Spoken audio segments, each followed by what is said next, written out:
Good afternoon. And again, firstly, I'd like to thank you all for coming here. It's an excellent turnout, and I really appreciate that. As I've said so many times in the past, I believe it's really necessary that we work together with the media to get a message out to the public, to not only inform, but also to seek assistance of the members of the public that may have information in relation to ongoing investigations. The release today is somewhat twofold. What I'd like to do is I'd like to talk to you about Homicide 8 and 9. I've got some information for you, and I'm also going to be making a request for public assistance.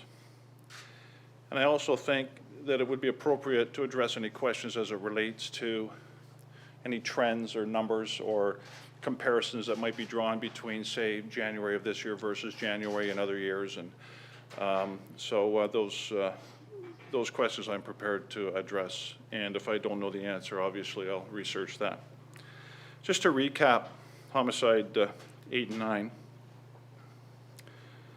On Sunday, January 31st at 2:16 at approximately 3:17 a.m., number 14 Division and number 52 Division officers responded to 410 Spadina Avenue in front of the New Ho King restaurant. They responded there for a multiple shooting. When the dust had settled and when the responding officers were able to neutralize the scene, it was determined that 2 persons had died as a result of gunshot wounds and 3 other individuals were also injured. These injuries on these 3 individuals were not life-threatening, but this equates to 5 individuals being victimized by gun violence during this event. As you can see on the television screen to my right, your left, these are pictures of the 2 young men that lost their lives on that morning. They've been identified as David, and I hope I pronounce it properly, Eminess, 26 years of Toronto, and Quinn Taylor, 29 years of Toronto. I want to make it perfectly clear, I have no information at this time that would indicate that either one of these 2 individuals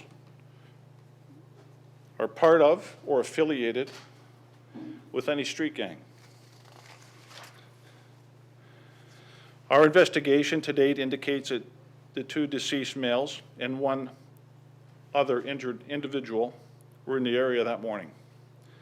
In addition, our information is that 2 other individuals were bystanders that were in the area at the time, and they received some injuries to their extremities.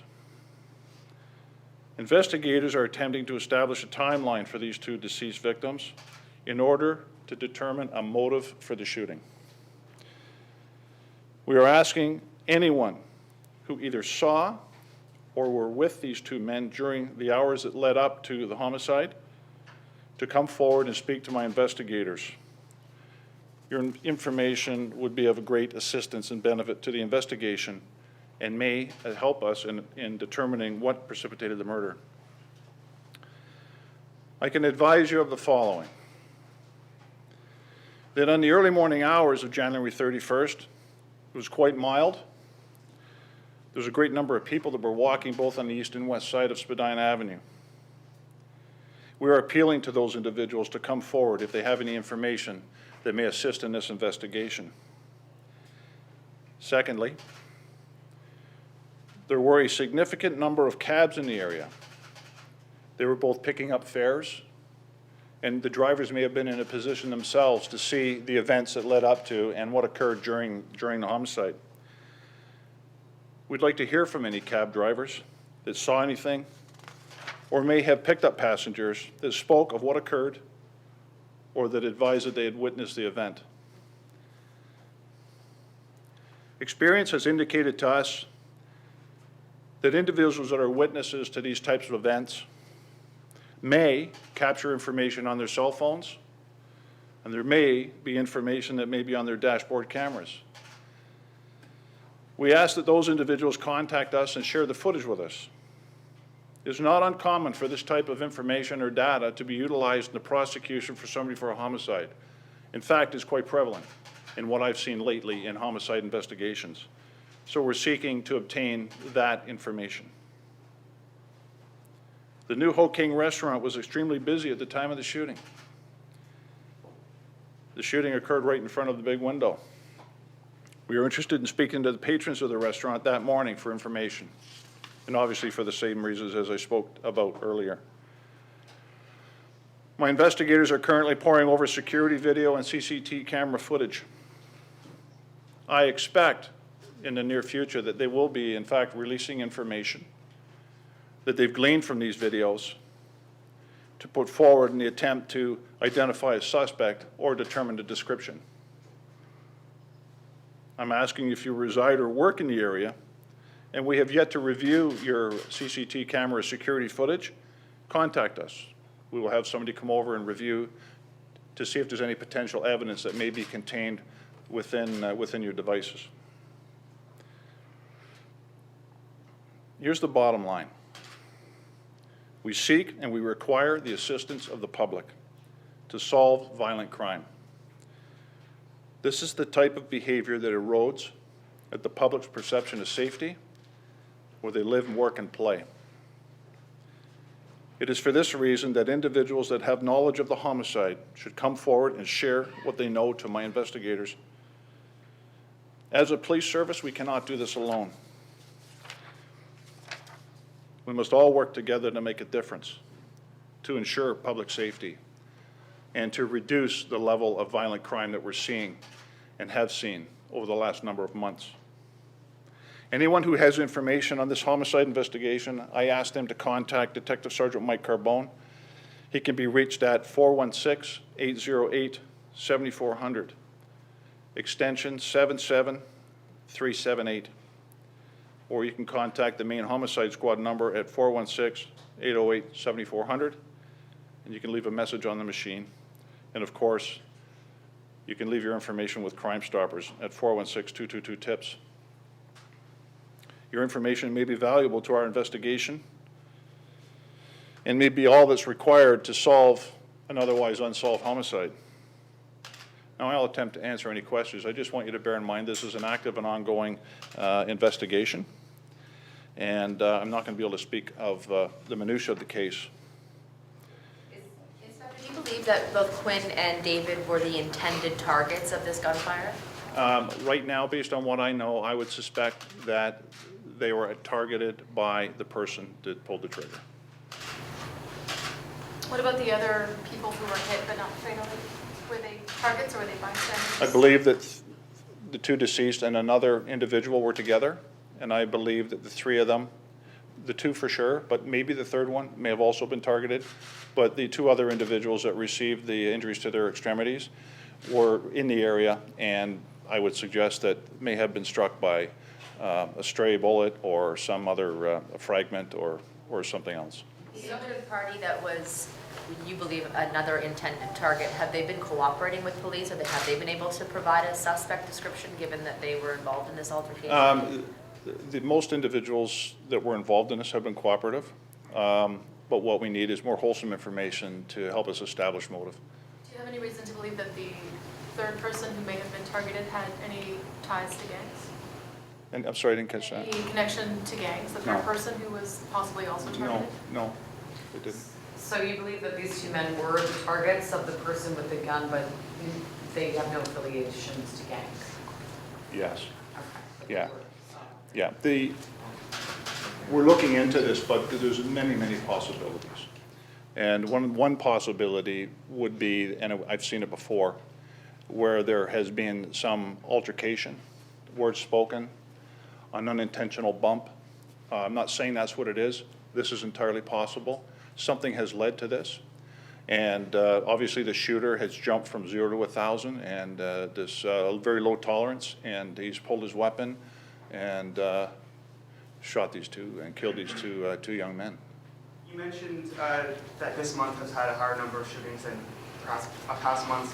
Could you provide any insight about what might be causing this in the city? There's a lot of variables. January of this year, we've seen 10 homicides. 8 are firearm related. In 2011, 2012 were second. They had 6 homicides in January of those months. The average incidence of homicides in January over the last 12 years is 4.75 homicides. So in January of this year, we are all but double that. It's concerning. But I look upon it as a bit of an anomaly because we need more time to establish whether or not it's a trend. But at this point in time, it is troubling that we've had this many murders. I have no evidence to suggest that any of these murders are connected to each other. That in and of itself means that it's 10 separate and individual events that have occurred across the city with no rhyme or reason. They're independent of each other. That's concerning. But I think it's important too for the public to know that this type of event where we have discharging of firearms in large crowds and large groups of people, it happens from time to time, but it's not the norm. Homicides occur for many reasons. And with my experience, I've seen it is more likely that the deceased is going to know their assailant. A lot of times these homicides result from lifestyle, criminal lifestyle, drugs, prostitution, and other criminal offenses. They live the lifestyle. So it puts him in more likely that things like this are going to happen to them. We have domestic and familial type homicides that occur, and these are troubling as well. But the offenders and the deceased, they're known to each other. From time to time, you get a random act of violence. For example, in 2010, we had a number of homicides that occurred, and there was a group of individuals that are wandering around aimlessly and shooting people because they were in the wrong place at the wrong time. We've since apprehended these individuals. They are either convicted of or currently before the courts for these types of offenses. They're very troubling. But I can't say that that is the circumstances that we find ourselves as it relates to homicide 8 and 9. But then again, I must qualify that. It's very, very difficult for us to understand why this happened because we haven't got enough information. That's why the strong public appeal for information. We need people to tell us. There's people out there that know what happened to these young men. Why? And I'll even go so far as to say who did it. We want to hear from these people. Is gang activity on the rise? There has been firearm discharges so far this year are on the rise significantly. As it relates to gang activity, I can give you some numbers on that if you want. I can talk about that. Just bear with me.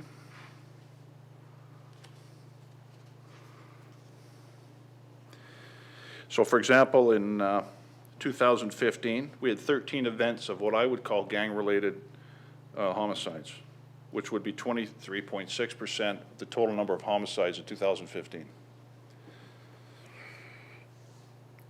As it stands right now, from what I see, I have reason to believe that of the 10 homicides, 3 have the potential to be ruled as gang-related murders. 8 of those homicides involve firearms for this year.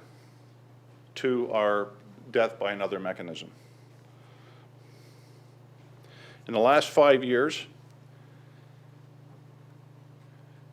we've averaged 13.8 events of gang-related homicides, which accounts for 25% of the total number of homicides over the last 5 years have been gang-related. But I have to qualify that as well. There may be members of gangs that have committed a homicide, but the murder itself and the motivation behind it may not be related to the gang activity. Do you understand that?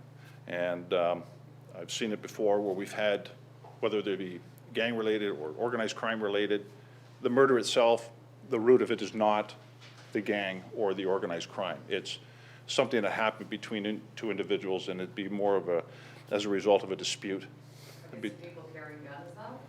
Pardon? Are these the people carrying guns? They do carry guns, yes. There's gang members and street gang members out there that are carrying guns. Guns are becoming more and more prevalent in our society. Why? I don't have the answer to that. You know, we at the Toronto Police Service and are taking a very hard line on this. We have intelligence-led policing initiatives to be proactive and to reduce the amount of gunplay that goes on within the city. We also, obviously the homicide squad, we react to it through innovative and aggressive investigative techniques to bring these things to a successful conclusion. And the public must have confidence in the Toronto Police Service. Does it feel like it's getting out of control though, the gun violence that police have been dealing with? No, we're in control. It happens, it's concerning, but the Toronto Police Service has things in control. I'm not going to suggest for 1 minute that it's out of control. There's things that we can do to be more proactive, and we're looking at all kinds of ways. But there's one thing that's crucial here, and that is that there are individuals in society that have knowledge of gun carriers, have knowledge of crimes these gun carriers have committed, and they're not calling us and letting us know. And I understand it's difficult, but I can assure you that if people come forward with this information, we'll do everything in our power in the strength of the Toronto Police Service and the Ministry of the Attorney General behind us to ensure the safety and security of all witnesses, all people that come forward with this information. If we do not get the cooperation of the public, it makes our job a lot more difficult in minimizing people carrying guns, the incidents of gun violence, and our ability to solve violent crime that result from guns. We need the public's assistance. That's why I'm here. I don't know how much louder I can speak to this, but it's crucial that we all work together and the message gets out there that the citizens of Toronto and this police service are not going to tolerate gun violence anymore. You said the number of firearm discharges is up significantly. Do you attribute that to there being more guns in the city and more criminals getting their hands on those more readily available weapons? I believe there's more guns out there. The thing that I've noticed as well over the last number of years is that they're not afraid to use them. A lot of the homicide investigations that we've done over the last couple of years, they're just ruthless acts of violence. And we've seen it before, but maybe not so much. These are targeted. Some of them are just outright assassinations by street gang members on other members. So there are a lot of guns out there. When I joined the job back in the 70s, if you seized a gun, everybody would go to the station to have a look at it. And it was usually a decrepit 22 or an old 25 caliber revolver that somebody had in a drawer. And we used to go and have a look at it, and we used to go see it. The difference between then and now, gang members and people are carrying guns, high-powered guns, high-capacity magazine guns, and as I said before, they have a low threshold, and it doesn't take much for them to pull a gun out and use it against some unsuspecting individual. And the circumstances here, I believe, speak to that. But I have to, again, qualify that by saying that it's not a routine event that we see, like what happened on Sunday morning. This is not the norm. This is an anomaly. I just wanted to clarify the working motive that you have right now as to why these two individuals were gunned down is that there was an altercation of some sort. You don't have anything else that suggests another motive. That is a likely possibility. I don't know. We're still trying to establish that as to what actually was the motivation behind this particular murder. So you mean something that happened at that night or earlier that morning? May have been. You don't think they knew each other? There's no, well, obviously, I don't know that because I don't know who the assailant was, but it'd be reasonable to suggest that something had occurred. These two individuals are not related to any gang violence that we can say. There's no evidence to support that at all. So we're looking at that possibility. There'll be people out there that have knowledge that can assist us in making this determination. That's who we want to hear from. We want to find out.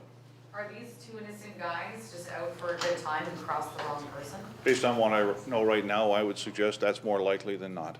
That they're just three guys out for the evening, and something's happened. We just don't fully understand that. And I don't want to speculate.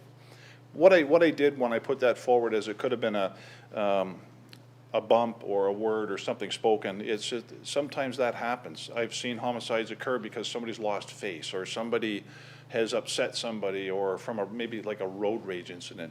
Obviously that's not the case here, but I don't know what happened to cause the escalation in violence directed at these three individuals and the two people that were just walking down the street. I don't have a full understanding on that right now. What was the proximity of the two bystanders, if you're able to say? Were they close by or a distance further back who got shot? Were they My close? understanding is they're a bit of a distance away. So I would suggest that the two that were injured were not traveling with these three individuals. And these guys are friends, they were out together? Yes, the three, yes. Oh, the three of them? The three, yes. Sure, sure, sure. Yeah. Any last questions? Thank you very much.